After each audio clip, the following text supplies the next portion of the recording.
अस्सलाम वालेकुम। अपनी ज़िंदगी में तवाज़ुन रखें। Everything in life requires balance. हर चीज़ की ज़्यादती कभी भी अच्छी साबित नहीं हुई। वो कहते हैं ना कि कदर खो देता है रोज़ का आना जाना। Too much of everything is never good.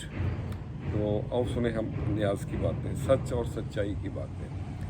रखो तवाज़ुन दिन अपने में, सुकून से गुजरेंगी सब रातें। आओ सुने हम रियाज की बातें। Always be positive and think positive.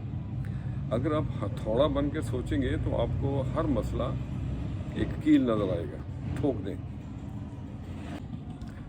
इंसान भी अजीब है, दुआ के वक्त समझता है कि अल्लाह बहुत करीब है और गुनाह के वक्त भूल जाता है कि अल्लाह सब देख रहा है। तन्हा होना ये नहीं कि आपके पास कुछ नहीं, बल्कि तन्हा होना ये है कि आपके पास सब कुछ है लेकिन आपका कोई नहीं है। ज़िंदगी का सबसे कीमती और अजीम तोहफ़ा वक्त है। अपना वक्त दिया करें बुज़ुर्गों को, अपने दोस्तों को। अच्छा वक्त हमेशा याद रहता है और बुरे वक्त में की हुई किसी की मदद कभी मत भूलें। इंसान में दो कमज़ोरियां हैं, जो बातें भुलाने के लायक होती हैं उनको वो हमेशा याद रखता है और जो याद रखने वाली होती हैं उन्हें हमेशा भूल जाता है। अल्लाह अकबर।